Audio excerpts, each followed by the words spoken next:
mo bisa bibi efa nsuo edakrum ha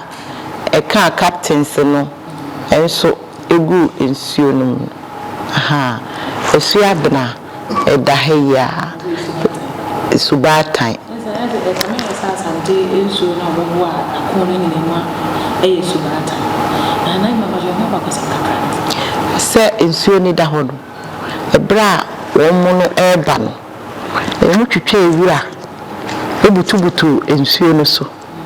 se otiase enti no mo na ye wo madwene se wo mo no wo mo aduru kokofu awie a wo mo ebeto ahye yeso to mu du asu abran mu na hwe na ho ase ye twetwa ewura aguso ti nsuo wutie mu a wiriri ti nsuo no waka captains no emse mo ye 5 no mo nkrofo ni nyina agu nsuo no ti nsuo ni ye fra no aban aka nsuo ti nsuo na kire se captains no mo nyina be ka nsuo no eba ne dan haya na ye fra ho abankansum aban aka nsuo omo free ayiban amoafo hon some be vandalize cleaning edi kwoshishe hanom to asuko kumase ekwoshe ho ha ti wonu mo be gu nsuo no na nse o ma dwe yom se asa na ye nkofo no ma dwe yom se emse bia ebi mabio ti emse omo eho da akwan na wenum aha sa ngeze no kuchumu mienza na free yeah fancy free ha yes na fancy free ha say nessa na ima we share nessa kukufu asante bakusimu asante kukra bikumsabre kukufu ekamumi edinti ene makukufu edanso de makukufu danso ni say na na say to abibio aye wo no obekekere asante mai kroma ya na ofiri ye wo no kroma ya ufa ekwan ba ko da ha o kwa baby aye wo no nyina wo ho no no na wo no ya na ye ka yokufu asem a ebi a mobeka se ye kire ye ho ye nkire ye ho nyame na aye yesa wo no na wo no sesesi a wunya kwan na ukọ baby aye wo no a obetimi de na toto Yesu Kristo de ho sauti de America na se enoma ehoma no a me nana no wono nko achi mo ye a owo ye ntie ka OPEMSUO no ni na asesa ho elu enya hwemua ni nyina sisi wona ehoma no da so sesa ho besinne ewo kwaye no ho sauti ase efisa me nana no okoware abrankesi nyame ne hene na na jamfu amenu enti na wonyem na ewo se oba enti oba aye no na ne maame nsoso eware esiase hene krobi wo ha se e frewo esiase enti oba ne maame ho so ho enti odu kokofu ha no ne so maame de okoni kunukrum a ye esiase so ho ene wose obekonom se ye ne atwa ne enkofa ne mrai wose baabi meye kakra na mako so ho ena kane de hu ni ho eye isiase so be he ya enti oye na adwene se okone maame ho ewo krom ho enti odu ho na leba no epempen so ehon tete ha asa na aka no but to do on nantes with the exercise now ye now wonam pimpim na chese akwala no wo ba no na se wo se ewura num ho na onu ankasa ekowo because in the second stage no ya na yet said there so awoda udu second stage a e de drill to said the toilet had the drill ding na e ye se ko toilet sauti ase enti wo ye ho hwenye ye wo se wo awodafo ana wo koto ho na wo chim because oya no hwea okaso oba obeba untumi hold saa na second stage etie so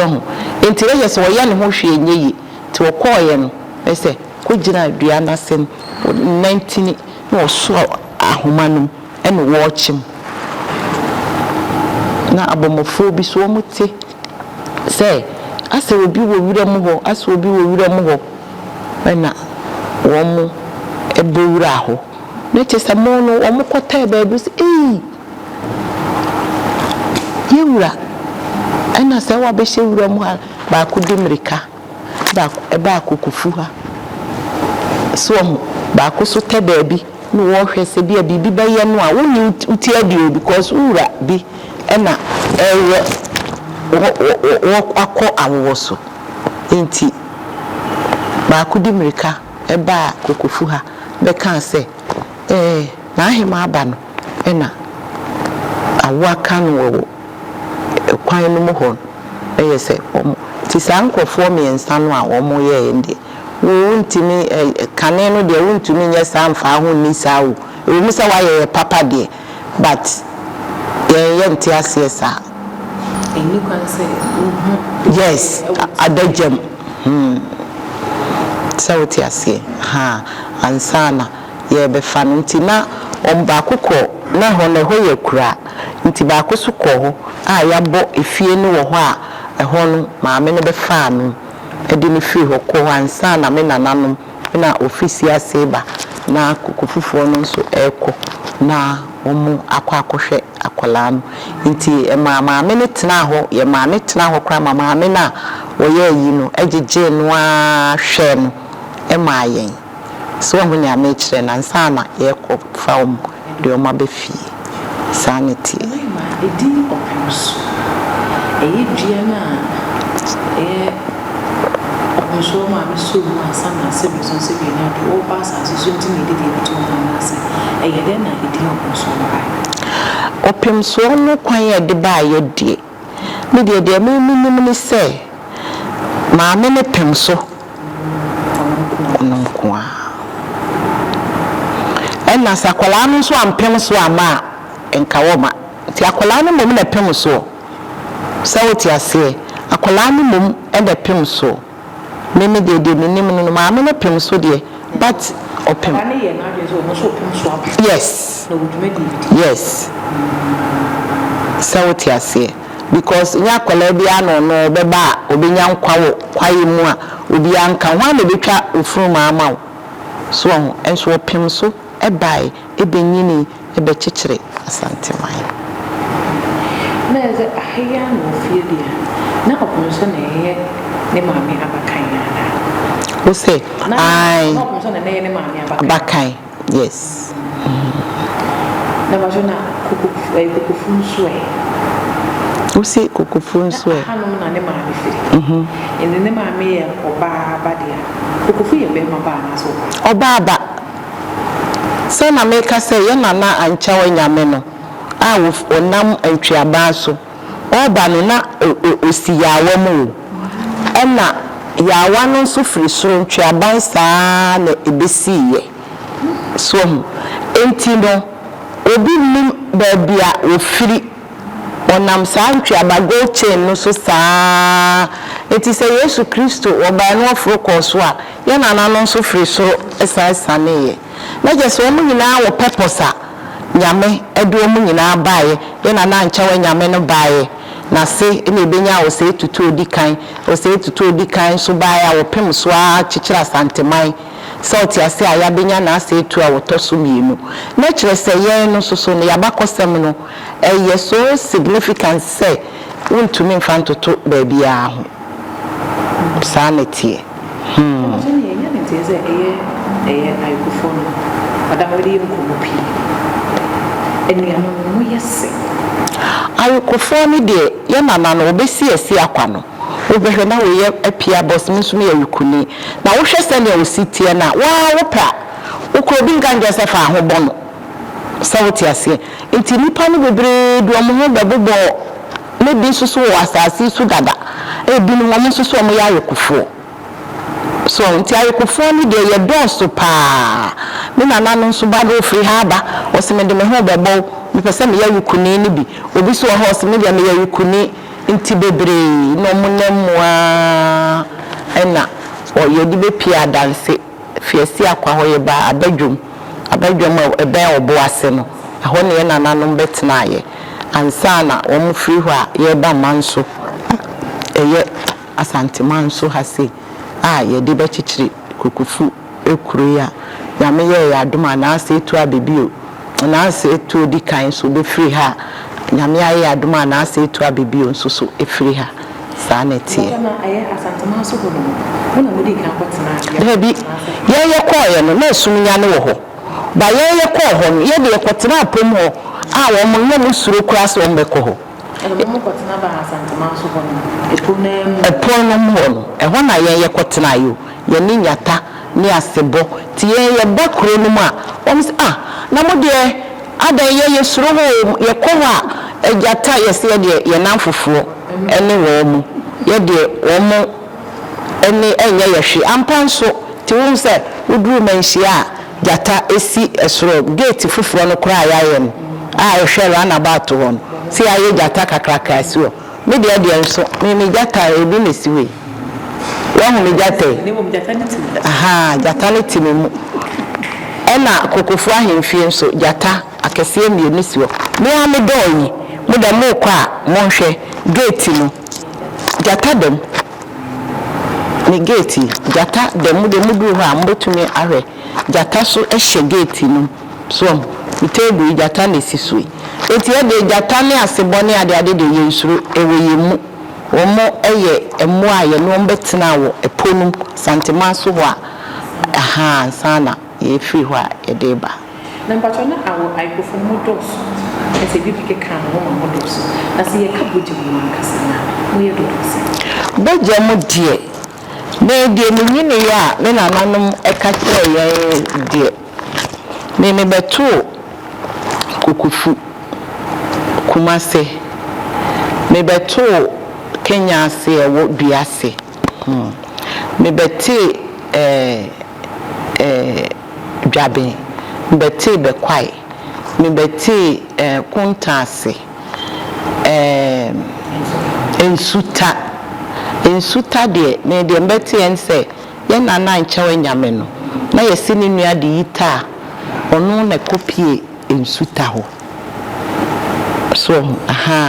ti ayekofo ni de esi akwa ho nso ye gya bebre wo ho nti ye sa no na kire se eho no nso akodi ye chiche mu na ho akodi achem nti ohene bi wo ho a wo hye kuntunkununku ase but oye yukuni kanda normal circumstances no e wo se nka wo hye yewura ase but esan se ho da kodi achem even though ya yukufo kuro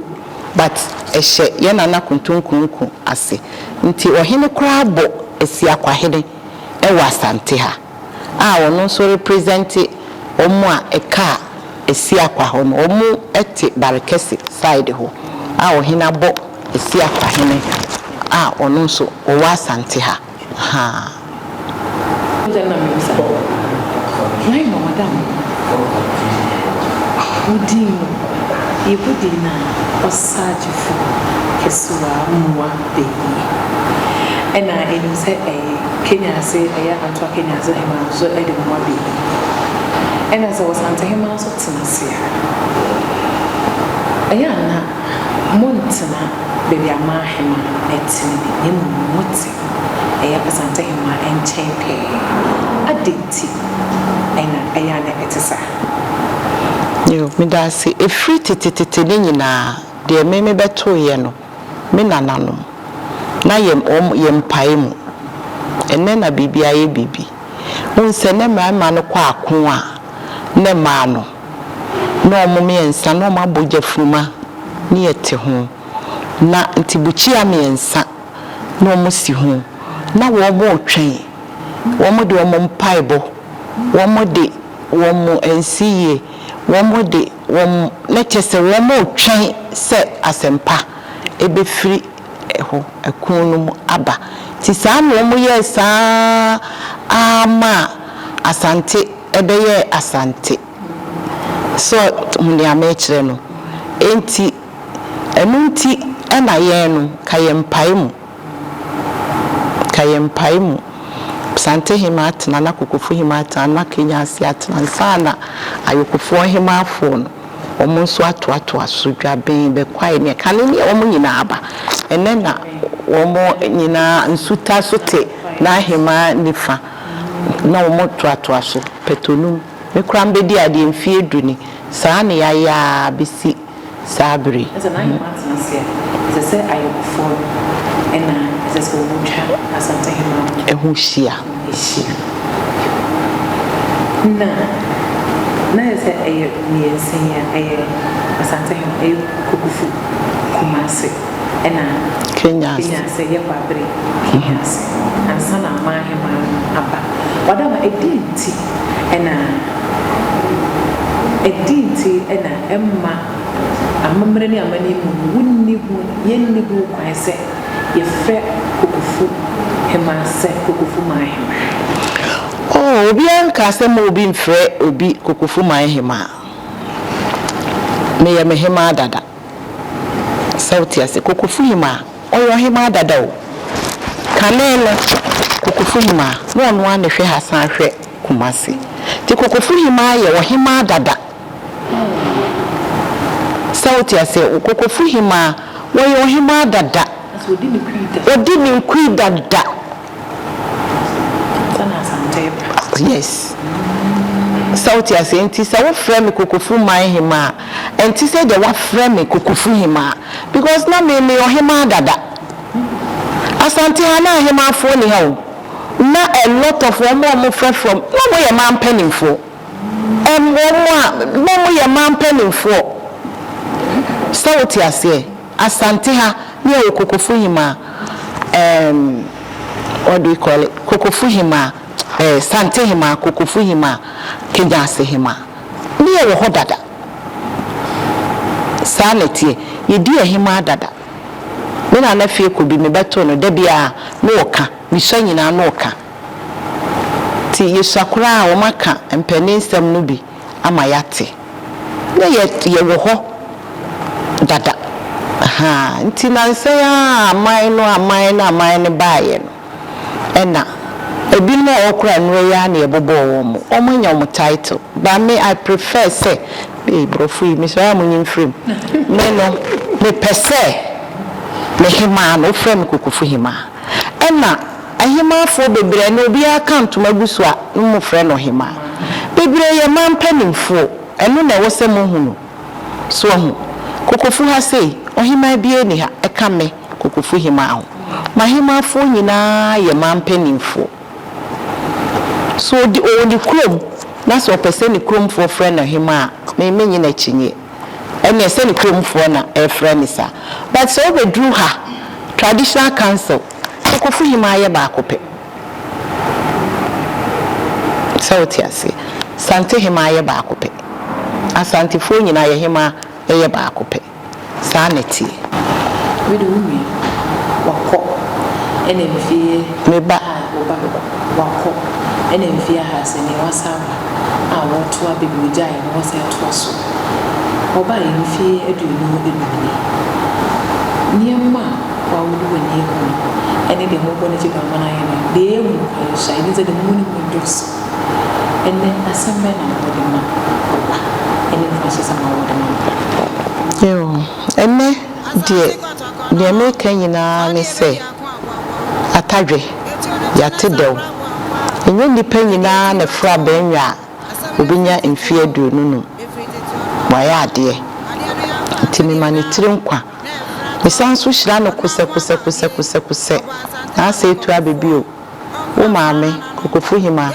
mihira kuse yede nyame ase se mamo atena benwa iso mfie aduonu numni nyame won kan ho na onom mmoa nipa boni ne bia wono de ka ne nko na opese ogu wahene edie ye nananom ene twedi ampon yankopon omoma ne konkomo emo ne so yesrem kwatenten ede mawo se de be ya ubenyini sese silver jubilee ni yedie yenim se ubeba abedi golden jubilee enwuma a wahyehyede agu akwan mu nyina nyame wonton supa enwuso ma asanteman yada yeso ne yaso dada ene ne ayebeso nyinara emrem na elimu senia etie yeda wase bebre ene nwuma pa waye ede amaye wa boa ye bebre nana wo ma me meda wase ene mete ha meda wase bebre wada roma ene me CEO Prefima Home Care ewo Charlotte America omua ena ama ne menso menya mayesa adwuma ya maye CEO meda wase wo ma me meda wase so wo menya company eti sei se ma amfase da amawa na mabrenya asante ma da wase kokofuman so ye da wase meda wase bebre da wase nyame onhira na he my bedas ene eba me yesu ya ne mpi ana no koso anyo kesi ede no fo ne de na ebe koso ama ba ezanza haya o pa me yakara ne ya ana no koso anyo kesi enas ene ne cheche mu ni adusia ode ame enas yo enne ye ba ye no indi de se ba kokofu ne koso ya ne mpi ne ma woni mu enne wodo ede o kose yeso na no ye o kose yeso Ghana ade e beboa amaka na afesu ya bakose magina brana eno na da ye de huduma na afesu so ye bo mo de se de mo de su e bebre na de ye kan se kotoko hene kro be refer sa kotoko hene eto nsa fe na na no ena na mo so je no so na o hene ne se na ifua na wase hin konfamachi ehien sisi ehonum na mpempem da ne da omba obaja ya hwe ehien sisi ebi mu du mo dia ba ye twa wo so du dia ba fa wo dia bra na sa wo du dia ba wo ye dia ma wo ye dia ma wo busuani bi anasa wo ye dia ama ohunam nipa bi se ye ka dia ye hwe ne ye ne ye hwe ne se ko be refer sa to kwa so was something so ya dia se bi so se bi anya do ayari sabi ya hono wo ma me ye hwe ne mu mesa se wo ya chede po twede po nyakopon de ne nama santama so de na don Ghana ntino enna bo twene ne mma ne nana no enunti de wo hene aton safre ye no ye hu ne se eye yen se de se ye de amaye ho ye nkasa ye nkwa ene ye je de esi wo enunti se ye tiku se ye simpo yi ne fabra na se wo ba eye konfamache abanya resabia empelifo beje ofrso na mo de kan so ahye wo se o teku wo de beba no ye beye wo de atobo no ne ya tro wo de nso e de atoso na kine bi wo so timi de nse si wo aka se ye se konfamache na se ye si konfamache na me nso so me teku ene me sempo eka